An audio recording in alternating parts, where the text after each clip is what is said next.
Hello everyone, alpha classes में आपका स्वागत है। आप सभी को इस बात का कंफर्म है कि मैंने इंटीग्रल कैलकुलस की बुक स्टार्ट की हुई है। उसमें मैंने आपका चैप्टर नंबर 4 स्टार्ट कराया था, लाइन इंटीग्रेशन या लाइन इंटीग्रल्स भी बोल सकते हैं। उसमें क्वेश्चन नंबर 7 तक तो हमने कंप्लीट कर लिए थे, सॉरी क्वेश्चन नंबर 6 तक। आज हम करेंगे क्वेश्चन नंबर 7 से स्टार्ट। तो क्वेश्चन नंबर 7 से जब हम स्टार्ट करेंगे, 7 से आगे के क्वेश्चन थोड़े अलग मेथड के हैं। एक्सरसाइज मैंने आपको बताई थी, एक्सरसाइज फर्स्ट है पेज नंबर 66 पे, ठीक। तो देखते हैं आप क्वेश्चन नंबर 7 को। इससे पहले के क्वेश्चन काफी इजी थे, ये थोड़े अलग टाइप के हैं। इसमें कर्व एक नहीं देता, अलग अलग देता हूं, कंडीशन पे बेस्ड क्वेश्चन है। देखो क्या दे रखा उसने एक तो एफ की वैल्यू गिवन दे रखी है, एफ का मान दे रखा है उसने क्या, x y i x square plus y square j. उसने कहा and c is the x axis from x बराबर 2 टू एक्स बराबर 4 and the straight line x बराबर 4 फ्रॉम वाई बराबर 0 टू वाई बराबर 12। उसने कहा एक स्ट्रेट लाइन है। अगर मैं कुछ ऐसा कंडीशन बना लू 0, इस पे अगर मैं ये ए पॉइंट लेता हूं और ये वाला पॉइंट मैं आपका बी ले लूं तो कोई प्रॉब्लम तो है नहीं। उसने कहा है पहला आपको एक्स एक्सिस पे लेना है, कौन सा, एक्स बराबर 2। तो अगर ये पॉइंट में 2 0 लू तो अगले क्या लोगे, एक्स बराबर 4 और वाई बराबर 0। भाई एक्स बराबर 4 है एंड द स्ट्रेट लाइन ये एक्स बराबर 4 किस पे है, वाई बराबर 0 पे। तो अगली मैं यहाँ पे को ले लू, ये मैं सी मान लू, ये क्या होगी, एक्स बराबर 4 पे ही वाई बराबर 12 है, तो ये 4 और 12 आ जाएगी। समझ में आया कुछ? तो आपको इसके अकॉर्डिंग लेनी। अब इन दोनों में कॉमन देखो, y बराबर 0 है, इन दोनों में कॉमन देखो x बराबर 4 है, तो dx का मान 0 होगा, यहाँ से dy का मान 0 हो जाएगा। तो आपकी दो कंडीशन आ गई। आप जब f डॉट dr का मान निकालोगे तो उसमें दो कंडीशन लोगे। पहले तो लोगे ab f dot dr plus फिर लोगे bc f डॉट dr। तो सबसे पहली बात ab की बात करता हूं। AB में आपका y बराबर 0 है तो लिमिट भैया x की लेनी पड़ेगी। कौन सी लिमिट लोगे, 2 से 4। f डॉट dr, f का मान ये है, इसमें मल्टीप्लाई करो x dx plus x square y square और dy। मैंने डायरेक्ट कर दिया f डॉट dr। इसका मान क्या है, dx i की i के साथ और j की j के साथ प्लस। अब आता है bc में बताइए आपका कॉमन क्या है, x बराबर 4 तो लिमिट y की लोगे 0 टू 12। तो आप यहाँ पे लोगे 0 टू 12, यहाँ पे भी x y x dot dr आ जाएगा ये, ठीक है ना। तो इस टाइप से इन सवालों को किया जाता है। ये कंडीशन तो आप निकाल लोगे। ध्यान रखना हमेशा जो कॉमन हो उसे छोड़ के बाकी जो बचा उसकी लिमिट लेते हैं, ठीक है ना। इसमें देखो y बराबर 0 है तो लिमिट x की आएगी, इसमें x बराबर 4 है तो लिमिट y की। अब जिसकी आपने लिमिट ली उसे ही आप उसमें ही चेंज करोगे। तो लिमिट x की ली है तो आप x में चेंज करो।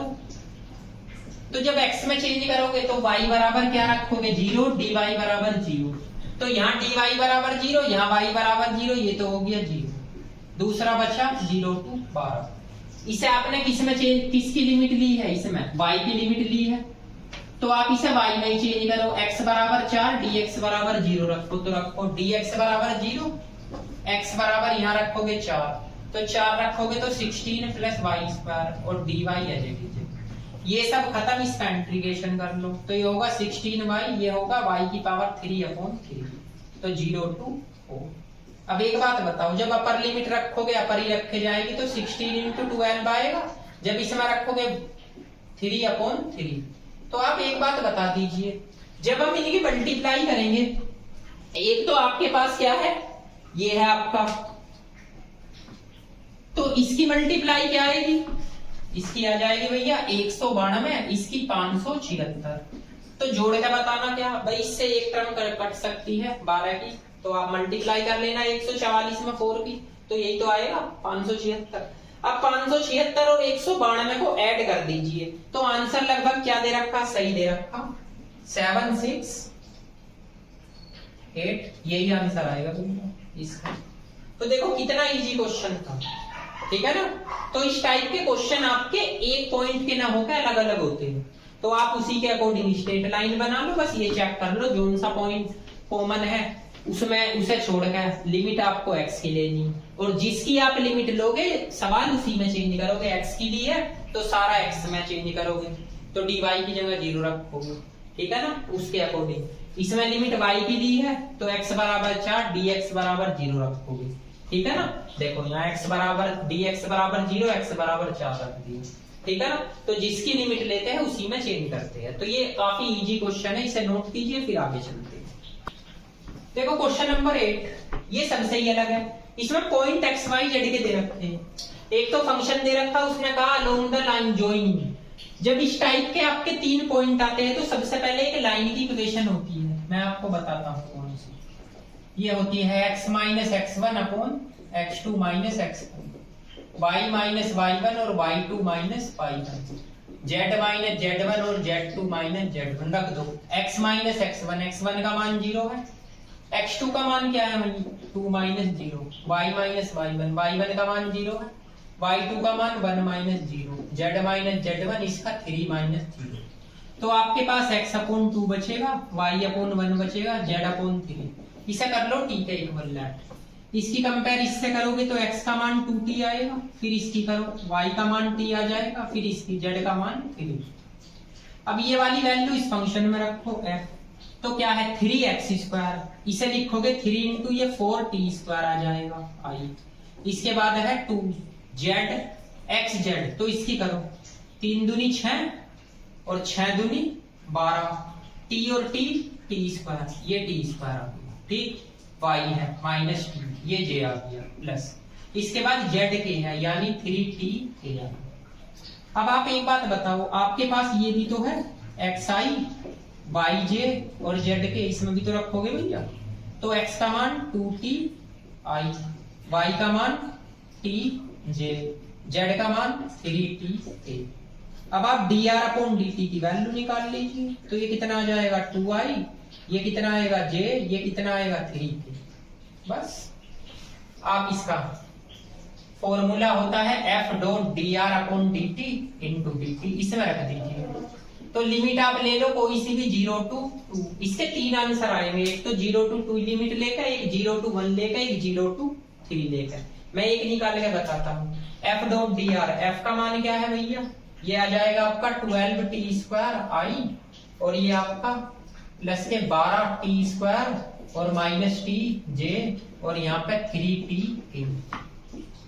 dr अपॉन dt की वैल्यू है आपकी 2i प्लस के j और प्लस के 3a और dt। तो आपके पास 0 to 2 आया, i डॉट i1 तो ये हो गया आपका 24t², j डॉट j1 ये 12t² है और माइनस के t, k डॉट k1 ये माइनस के 9t और dt। अब भैया इन्हें सोल्व कर लो, इनको जोड़ोगे तो 36t² आ गया, ठीक। इसमें से इसे घटाओ 8t आ जाएगा और dt, इसका इंटीग्रेशन कर लो तो 36t की पावर 3 अपॉन 3 प्लस ये क्या होगा 8t² upon 2, upper limit to lower limit. इसे ऐसे भी लिख सकते हो क्या, 12t की पावर 3 और 4t² है ना, तो रख दो 12, इसमें रखोगे तो ये 8 हो जाएगा, प्लस इसमें रखोगे 4 16, ये 96 आ गया, ये 16 आ गया। तो भैया कितना हो गया ये बता सकते हो 112। अब आंसर देख लो ये आ रहा है क्या 112 वाला, या कोई और सा दे रखा है उसने। ये था क्वेश्चन नंबर 8। तो क्वेश्चन नंबर 8 में भैया 16 आंसर दे रखा है। कौन सा क्वेश्चन नंबर 8 में 16, तो 16 भी आ जाएगा। कौन सी लिमिट लेकर 0 to 1, तो देखो इस पे भी निकाल के दिखा दूं मैं। नाउ अगर आप ये लोगे लिमिट 0 to 1 और सवाल यही लोगे कौन सा 12t² की पावर 3 और 4t², और यहाँ पे आ जाएगा आपका वो सॉरी इंटीग्रेशन करोगे ना तो ये आपका आएगा हाँ जी 36t² था ना और प्लस के 8t dt। अब इसका इंटीग्रेशन कर लो तो हो जाएगा 12t की पावर 3 और 4t² 0 to 1, तो इसमें रखोगे 12 + 4, तो आंसर 16 भी आ जाएगा, ठीक है ना। एक आपका ये लिमिट लेकर आ जाएगा, तो आप कोई से ही लिमिट से आंसर निकाल लेना। 0 to 2 लेकर, 0 to 1 लेकर, 0 to 3 लेकर। आंसर शीट में केवल एक आंसर दे रखा है, ये नहीं दे रखा। आपका ये आंसर भी सही है और ये आंसर भी सही है। अब क्या अगर लिमिट लोगे 0 to 3, वो आंसर भी सही होगा, ठीक है ना, क्योंकि इसमें तीनों लिमिट पे निकालना पड़ता है, किसी भी एक पे निकाल दो, मर्जी है, तीनों पे निकाल दो, ठीक। तो ये था आपका क्वेश्चन नंबर 8। अब मैं आपको एक चीज बताता हूँ, ये क्वेश्चन नंबर 9 है। क्वेश्चन नंबर 9 के 4 पार्ट दे रखे हैं। देखो फर्स्ट पार्ट तो आपका सेम वही है, एक कर्व दे रखा y² = x, उसमें पॉइंट दे रखे, लिमिट लेनी 0 to 1। ये तो आपका सेम क्वेश्चन के जैसा ही है, मतलब क्वेश्चन नंबर आपके सेकंड के जैसा ही है, y² = x है, ठीक है ना। तो ये क्वेश्चन नंबर 9 आप ट्राई कर सकते हो, इसके चारों पार्ट्स। अगर आपसे ना हो तो इसे मैं बताऊंगा, इसे नोट कीजिए, फिर कराता हूं मैं क्वेश्चन। देखिए क्वेश्चन नंबर 10 है।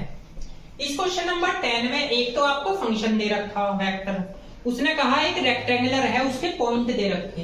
रेक्टेंगुलर के पॉइंट क्या दे रखे भैया, द पॉइंट्स, जो रेक्टेंगुलर के पॉइंट्स है 0 0, एक दे रखे आपको 1 और 0, अगले दे रखे आपको 1 और π/2, उससे अगले दे रखे 0 और π/2। एक रेक्टेंगुलर है, ठीक है ना। तो रेक्टेंगुलर का मतलब क्या होता है, आप एक आयत बना लीजिए इस टाइप का, ठीक है ना। देखिए अब जरा ध्यान से, इसमें कैसे कैसे करेंगे आप, ए बी सी और डी, पहले पॉइंट दे रखे उसने 0 0, दूसरे क्या दे रखे भैया 1 और 0, तीसरे क्या दे रखे 1 और π/2, इससे अगले क्या दे रखे 0 और π/2, ये दे रखे, ठीक है। इनमें कॉमन बताओ कौन सा, y = 0 है तो dy = 0 होगा, इसमें x = 1 है तो dx का मान 0, भाई x = 1 ही तो है, इसमें y = π/2 है तो dy का मान 0, इसमें x = 0 है तो dx का मान 0। अब आपको यहां पे सोल्व करना है, आपको निकालना है f.dr का मान। तो सबसे पहले ab f.dr plus bc f.dr plus cd f.dr plus da f.dr, ये 4 कंडीशन बनी, ठीक है। अब f.dr का मान तो आपको पता है, f फंक्शन ये रहा, और dr का मान होता है dxi dyj dzk। तो अगर मैं पहली कंडीशन लेता हूं ab का मतलब है y इक्वल है तो लिमिट x की ली जाएगी 0 to 1। इसका f.dr का मान देखो मैं यहां निकाल के बता दूं, f का मान आपका क्या है e⁻x sin y i आ गया, प्लस यहाँ पे e⁻x cos y j आ गया, और dr का क्या होता है dxi और प्लस dyj। अगर मैं इन दोनों की डॉट प्रोडक्ट निकालता हूं तो i.i1 e⁻x sin y, ये हो गया जी आपका dx, plus e⁻x cos y, ये हो गया dy।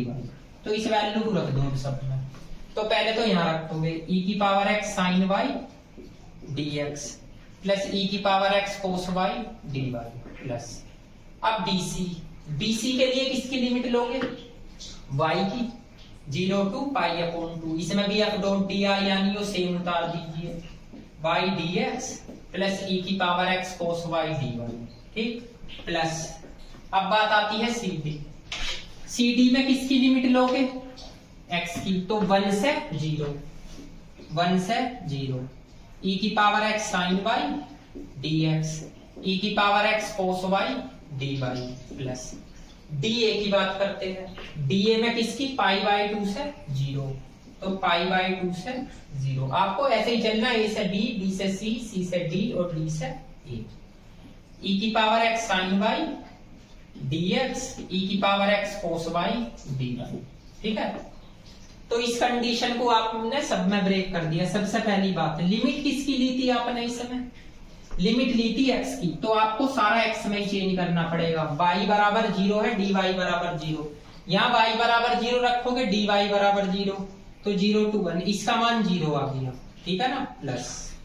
अब इस पे आ जाइए, इसमें किसकी लिमिट थी, इसमें लिमिट थी y की, तो आपको y में ही चेंज करना, x = 1 रखो, dx = 0, यहाँ पे आ जाओ, dx = 0 x बराबर 1, तो यहाँ क्या बचेगा e cos y और dy प्लस, अब इस पे आ जाओ 1 से 0, इसमें किसमें चेंज कर, किसकी लिमिट ली थी, किसकी, x की, 1 से 0, तो आपको x में ही चेंज करना, y बराबर पाई अपॉन 2 रखो, तो रखिए, और dy बराबर 0, तो यो तो सारा 0, y अपॉन पाई अपॉन 2 बचेगा, y बराबर, तो यहाँ पे आएगा e की पावर x dx, ठीक, प्लस, अब यो पाई बाई 2 से 0, इसमें किसकी लिमिट ली थी, y की, है ना, तो x बराबर 0, dx बराबर 0, तो dx बराबर 0 ये हो गया, e की पावर यहाँ रखोगे 0, उसकी वैल्यू 1, तो बचा क्या, cos y dy, तो जिसकी लिमिट लेते हैं उसी में चेंज करते हैं फंक्शन को, ये तो 0, इसका क्या हो गया भैया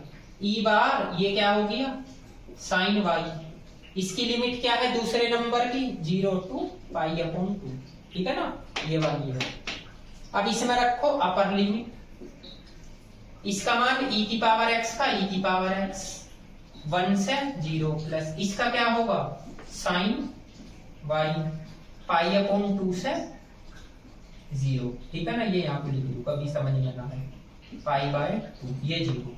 अब आप एक बात बताओ, ये तो e है, इसका मान 1 माइनस 0 आएगा, इसका मान क्या आएगा 1 माइनस e, यही तो आएगा, इसकी वैल्यू क्या आएगी प्लस, इसकी आएगी आपकी 0 पे तो 0 ही होती है, और इसकी -1, तो जरा एक बात बताओ, minus E plus 1 minus E minus 1, तो भैया ये तो कैंसिल हो गया, क्या आ गया आंसर 0 आ गया, और 0 ही आपका आंसर है।